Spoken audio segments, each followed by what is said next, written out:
देखिए, एक फैशन सा बना लिया लोगों ने, इको फ्रेंडली। बकरीद के ऊपर क्या पटाखे छूट रहे हैं, या बकरीद के ऊपर और कोई गंदगी हो रही है? बकरीद में तो जो हम लोग कुर्बानी देते हैं जानवर की, ये परंपरा तकरीबन 4000-5000 साल पुरानी परंपरा है। हजरत इब्राहिम अलैहिस्सलाम के नक्शे कदम पे चलते हुए हम अल्लाह की राह में कुर्बानी देते हैं। अब तमाशा बना लिया कि साहब इको फ्रेंडली के आप कागज का बकरा बना लें और काट दें, या आप आटे का बकरा बना लें काट दें। क्या है ये? सिर्फ इन्हें जरूरत, इनका सारा काम यही है कि मुसलमानों की दिल आजारी करो और इस देश के अंदर रहने वालों के बीच में दरारें पैदा करो। अभी तक तो किसी को परेशानी हुई नहीं थी। आजाद हिंदुस्तान को इतने दिन हो गए, 10 साल पहले से क्यों ये सब परेशानियां शुरू हो गई? सिर्फ सियासी मकासद के लिए। हम ये कहना चाहते हैं कि कुर्बानी क्या किस मजहब में नहीं होती? क्या हिंदू धर्म में बलि नहीं चढ़ाई जाती मंदिरों के अंदर? फिर एक साथ ये कह रहे हैं कि बकरा काटने वाले दुष्ट होते हैं। जो लोग बकरा काट रहे हैं वो अपनी गर्दनें काट लें। अपने बड़े पद पे होकर ये बातें उन्हें शोभा देती हैं? क्या तमाम दुनिया में जो मुसलमान कुर्बानी देते हैं या हिंदू भाई कुर्बानी देते हैं वो अपनी गर्दनें काट लें? क्या है ये? सब लोग इस चक्कर में रहते हैं कि मुसलमानों की दिल आजारी करो, शायद बीजेपी कोई इनको पद दे देगी, इंपॉर्टेंस दे देगी। सब योगी जी की हिरस कर रहे हैं, लेकिन योगी जी तक पहुंच नहीं सकता कोई। इनके चक्कर में हमारा सांप्रदायिक सौहार्द और बिगड़ेगा, और ये बिगाड़ने की कोशिश करते हैं जिससे हमारा देश कमजोर होगा। हमारा सांप्रदायिक सौहार्द अगर नहीं रहा तो हमारा देश कभी भी महाशक्ति नहीं बन सकता।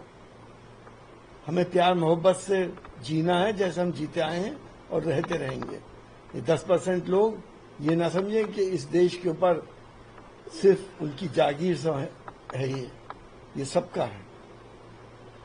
देखिए, हमारे जितने भी डेलीगेशंस गए हैं, बड़ी कामयाबी के साथ उन्होंने पूरी दुनिया को बताया है कि पाकिस्तान जो झूठा प्रोपेगेंडा कर रहा है वो गलत है। हमारे सारे डेलीगेशंस कामयाबी से लौट रहे हैं। पहली बार ऐसा हुआ है कि हम लोगों को डेलीगेशंस भेजने पड़े। हमें इस बात का अफसोस है कि भारत की बात को समझाने के लिए हमें डेलीगेशन भेजने पड़ रहे हैं।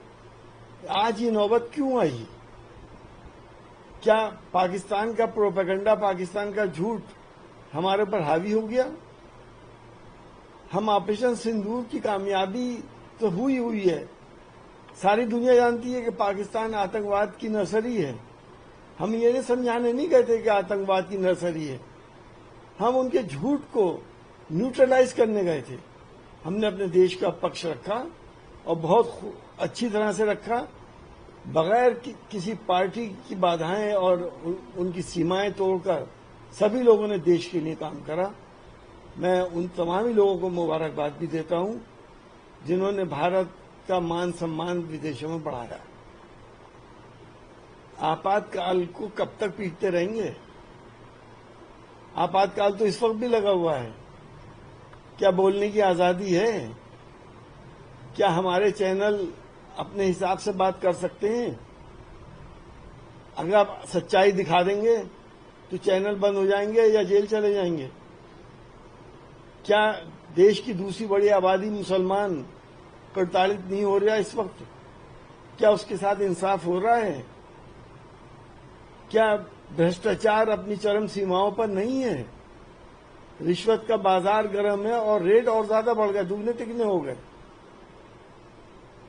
तो आपातकाल तो इस वक्त चल ही रहा है। अगर कोई कुछ कह दे, सच्चाई कह दे, तो उसको हमारी एजेंसीज के जरिए परेशान किया जाता है। हम ये कहना चाहेंगे कि उस वक्त आपातकाल लगा था, वो एक कलंक था हमारे देश के माथे पे। और आज जो कुछ भी हो रहा है सांप्रदायिक सौहार्द बिगाड़ने वाले, देश की तहजीब को खत्म करने वाले, ये भी एक कलंक है हमारे देश के ऊपर। हमारी परंपराएं, हमारी तहजीबें प्यार मोहब्बत सिखाती हैं। हमारे बुजुर्गों ने यही सिखाया है। हम एक साथ मिलजुल कर अपने देश को आगे बढ़ा सकते हैं, लड़के हम नहीं बढ़ा सकते। ये बात उन लोगों को समझ लेनी चाहिए। देखिए, क्या ममता बनर्जी हिंदू नहीं है? क्या पूजा नहीं करती? क्या काली की पूजा वो नहीं करती? क्या महुआ मित्रा हिंदू नहीं है? वो पूजा नहीं करती हैं।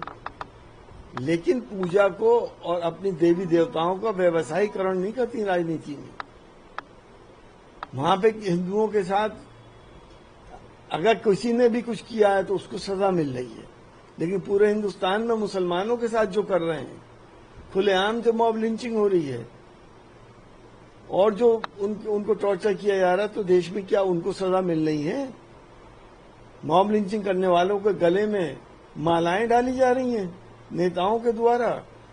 इससे बड़ी शर्मनाक बात और क्या होगी? और क्या ममता बनर्जी नॉर्थ कोरिया कैसे हो गई? क्या वो भी एटॉमिक शक्ति बन गई हैं? मिसाइल बना रही हैं? दुनिया की बात नहीं सुन रही हैं? कैसा एब्सर्ड सी बात है ये? मैं तो समझता नहीं ये सेंसलेस बातें करना सियासत में कारगर होगा किसी के लिए भी। देखिए, नीतीश कुमार जी की अब उम्र हो गई है और मैं समझता हूं उन्हें स्वतः रिटायरमेंट ले लेना चाहिए। उनको सेनाइल डिमेंशिया भी लगता है कि हो गया है। एक टर्म होती जो बुढ़ापे में आके आदमी को पता नहीं रहता कि वो क्या कर रहा है और क्या बोल रहा है।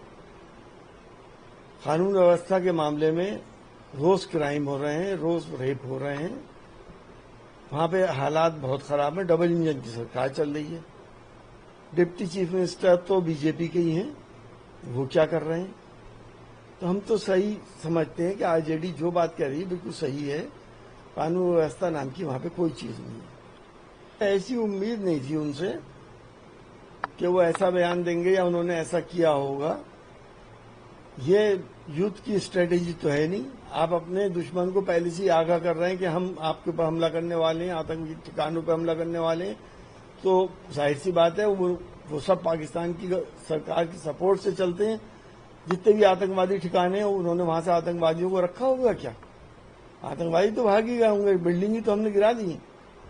तो ये बयान उन्होंने देकर ये देश का नुकसान करा दिया और इस बयान से वो लोग अलर्ट हो गए और हमारे राफेल विमान भी गिर गए। अब वो भी नहीं बताते।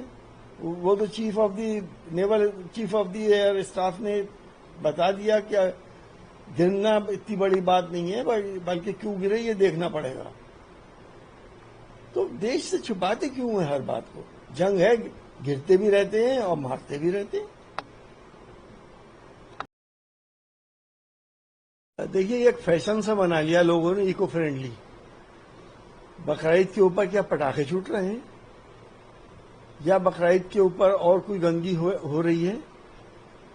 बकरीद में तो जो हम लोग कुर्बानी देते हैं जानवर की, ये परंपरा तकरीबन 4000-5000 साल पुरानी परंपरा है। हजरत इब्राहिम अलैहिस्सलाम के नक्श कदम पे चलते हुए हम अल्लाह की राह में कुर्बानी देते हैं। अब तमाशा बना लिया कि साहब इको फ्रेंडली के आप कागज का बकरा बना लें और काट दें, या आप आटे का बकरा बना लें काट दें। क्या है ये? सिर्फ इन्हें जरूरत, इनका सारा काम यही है कि मुसलमानों की दिल आजारी करो और इस देश के अंदर रहने वालों के बीच में दरारें पैदा करो। अभी तक तो किसी को परेशानी हुई नहीं थी। आजाद हिंदुस्तान को इतने दिन हो गए, 10 साल पहले से क्यों ये सब परेशानियां शुरू हो गई? सिर्फ सियासी मकासद के लिए। हम ये कहना चाहते हैं कि कुर्बानी क्या किस मजहब में नहीं होती? क्या हिंदू धर्म में बलि नहीं चढ़ाई जाती मंदिरों के अंदर? फिर एक साथ ये कह रहे हैं कि बकरा काटने वाले दुष्ट होते हैं। जो लोग बकरा काट रहे हैं वो अपनी गर्दनें काट लें। अपने बड़े पद पे होकर ये बातें उन्हें शोभा देती हैं। क्या तमाम दुनिया में जो मुसलमान कुर्बानी देते हैं या हिंदू भाई कुर्बानी देते हैं वो अपनी गर्दनें काट लें? क्या है ये? सब लोग इस चक्कर में रहते हैं कि मुसलमानों की दिल आजारी करो, शायद बीजेपी कोई इनको पद दे देगी, इंपॉर्टेंस दे देगी। सब योगी जी की हिरस कर रहे हैं, लेकिन योगी जी तक पहुंच नहीं सकता कोई। इनके चक्कर में हमारा सांप्रदायिक सौहार्द और बिगड़ेगा और ये बिगाड़ने की कोशिश करते हैं, जिससे हमारा देश कमजोर होता है। हमारा सांप्रदायिक सौहार्द अगर नहीं रहा तो हमारा देश कभी भी महाशक्ति नहीं बन सकता। हमें प्यार मोहब्बत से जीना है, जैसे हम जीते आए हैं और रहते रहेंगे। ये 10% लोग ये ना समझें कि इस देश के ऊपर सिर्फ उनकी जागीर से है, ये सबका है। देखिए, हमारे जितने भी डेलीगेशंस गए हैं, बड़ी कामयाबी के साथ उन्होंने पूरी दुनिया को बताया है कि पाकिस्तान जो झूठा प्रोपेगेंडा कर रहा है वो गलत है। हमारे सारे डेलीगेशंस कामयाबी से लौट रहे हैं। पहली बार ऐसा हुआ है कि हम लोगों को डेलीगेशंस भेजने पड़े। हमें इस बात का अफसोस है कि भारत की बात को समझाने के लिए हमें डेलीगेशन भेजने पड़ रहे हैं। आज ये नौबत क्यों आई? क्या पाकिस्तान का प्रोपेगेंडा, पाकिस्तान का झूठ हमारे पर हावी हो गया? हम ऑपरेशन सिंदूर की कामयाबी तो हुई है। सारी दुनिया जानती है कि पाकिस्तान आतंकवाद की नर्सरी है। हम ये समझाने नहीं कहते कि आतंकवाद की नर्सरी है। हम उनके झूठ को न्यूट्रलाइज करने गए थे। हमने अपने देश का पक्ष रखा और बहुत अच्छी तरह से रखा, बगैर किसी पार्टी की बाधाएं और उनकी सीमाएं तोड़कर सभी लोगों ने देश के लिए काम करा। मैं उन तमाम ही लोगों को मुबारकबाद भी देता हूं जिन्होंने भारत का मान सम्मान विदेशों में बढ़ाया।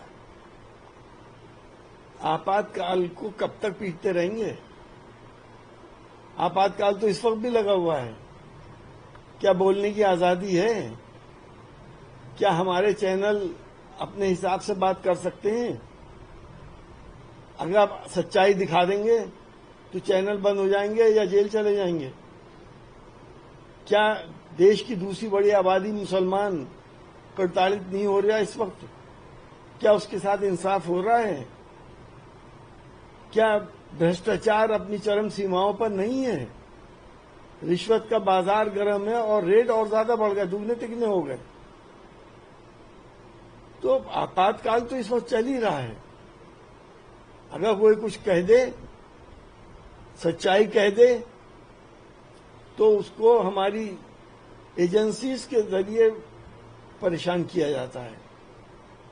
हम ये कहना चाहेंगे कि उस वक्त आपातकाल लगा था, वो एक कलंक था हमारे देश के माथे पे।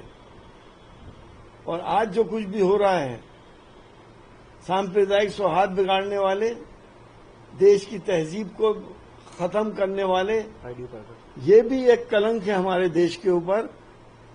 हमारी परंपराएं, हमारी तहजीबें प्यार मोहब्बत सिखाती हैं। हमारे बुजुर्गों ने यही सिखाया है। हम एक साथ मिलजुल कर अपने देश को आगे बढ़ा सकते हैं, लड़के हम नहीं बढ़ा सकते। ये बात उन लोगों को समझ लेनी चाहिए। देखिए, क्या ममता बनर्जी हिंदू नहीं है? क्या पूजा नहीं करती?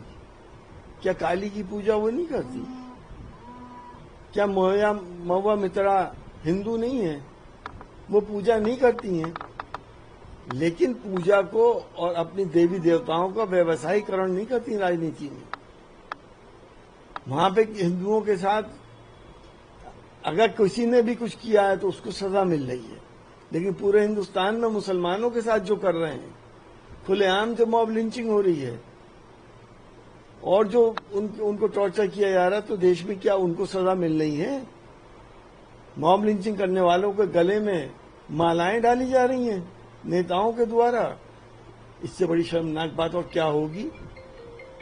और क्या ममता बनर्जी नॉर्थ कोरिया कैसे हो गई? क्या वो भी एटॉमिक शक्ति बन गई हैं? मिसाइल बना रही हैं? दुनिया की बात नहीं सुन रही हैं?